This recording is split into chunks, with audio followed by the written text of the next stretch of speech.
ability that you were talking about, their guards and their wings, what makes them maybe a more dangerous opponent? For sure, in their experience, they went to the Final Four last year, and Tyson Walker is a big-time guard, just like RJ, and point guard, he's been around a long time, and he has an edge to him to get them going, so we just got to be ready. Armando, what kind of toughness do you think you guys have to play with tomorrow to match those guys and beat those guys? Just do what we've been doing all year. We've been playing with a toughness and edge behind us all year, and as long as we just continue that and bring the fight, I mean, this is a perfect game for us. Okay, perfect game. Sorry. Armando, just the matchup with their bigs, obviously going to be more of a challenge than Wagner had. What do you kind of see out of them on film? What stands out to you? They're big, and they do a great job of like fronting the post, and they play hard because they play spot minutes, so it allows them to go hard, and we're willing and able to give up more fouls because they rotate so much. What do you think about the sort of Hubert's philosophy of breaking this thing down into like the Charlotte part of the tournament, the LA part of the tournament, to make it like 3 different stops? I mean, you've obviously gone far in this tournament. Like, do you like that sort of piece by piece type of approach? For sure, it's great because you don't want to look too ahead. Like, I couldn't even tell you who we were playing if we were to win this game. Like, what the other side of the bracket is. Gotcha. The only other team I know that's in the bracket is Arizona, obviously, and Alabama. So yeah, St. Mary's is number 5. St. Mary's. So, yeah. Coach has done a great job of just like keeping our heads straightforward on what is real and what's happening now. So we want to win this game, and then where do we play next? LA. LA. You would, yeah. Alabama and St. Mary's were the 4-5, but they, yeah. You'll come out to LA? Well, you know, I'll follow you to the Bahamas. That'd be a lot of fun, right? Can you imagine me in the SoCal sun? Maybe not good on the bald head.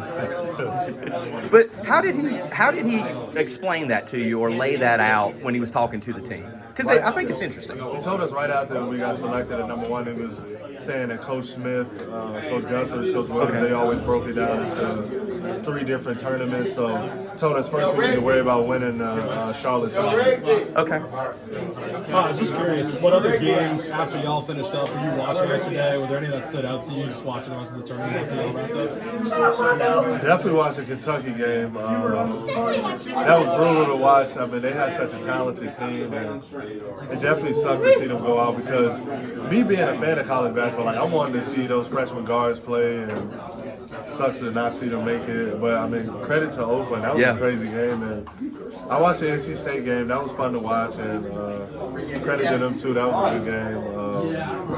Who else did I watch? I watched our women's play this morning. Good way to pull that out. And then obviously I watched Kansas too because Hunter, that's my dog, so I can check him out. And obviously I'm going to watch Duke today, for sure. Who's playing better than NC State? I mean, they're rolling. Yeah. I'm curious, you already kind of talked about like Michigan State's guards and like the bigs, but like when they've had a ton of tournament success, you yourself have had a ton of tournament success, and like your guys' program. When you guys come into like a matchup like this, does it feel a little different when it's like 2 storied programs like that playing against each other? Definitely feels different, but I mean, tomorrow's gonna be so fun because just watching that film, how they get up in transition and how we run in transition. I mean, it's gonna be a track meet out there tomorrow, but I mean that plays into what we like to do, and it's gonna be one of those old school UNC versus Michigan State matchups. I mean, I wouldn't be surprised if the game was in the 90s to 100s with just how fast both teams plays. When you dug into Michigan, you're talking yesterday after the game where you said you were surprised that Michigan State won because Mississippi State looked tough. Like when you dug into that game more, what more did you see when you started to dig into it? I mean, as soon as you make a shot, you better run back because, I mean, the way Hugard and them outlet the ball, it was big time. And like I said, they were just so physical. And they play in the gaps, and they make it really tough for you to score anything in the paint. Yeah. Do they remind you of anyone you played this year? It's okay if they don't.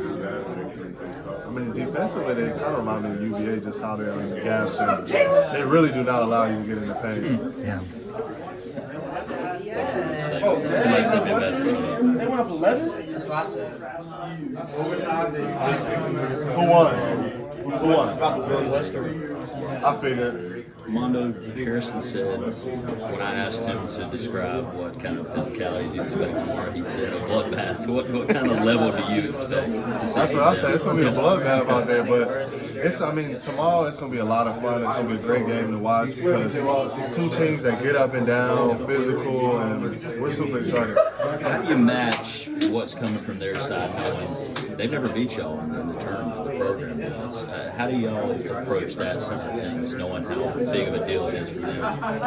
Yeah, I mean, we know coming to the game it's going to be a big deal for them, but it's a big deal for us too. It's two teams that have a lot of guys that came back because they want to get to April, and so we're just both hungry and we're super excited. And we know if we defend, rebound, and limit turnovers, we got a good chance to win. You remember Tyson Walker from the COVID season when Northeastern came? Gave us like 38 or something crazy like that. I remember that. I remember Roy raving about him. Yeah. Now I played against him at AU too. I knew he was that good. I was surprised he went to Northeastern for real. Yeah. Does seeing Kentucky lose like that put things even more in perspective? I mean, what was going through your mind when you saw that result? Definitely. It's one of those things where like you don't want to be that team to lose in that first round, and they have such a talented team, so it's definitely tough to see them. But I mean, like you said, like Coach Kyle was saying, it's a young team, so it's tough in March with like a young team and trying to go out there and win. You got guys like I don't even know the dude's name, but With the 10 threes? yeah, that was amazing. That was insane. He was unconscious. Armando.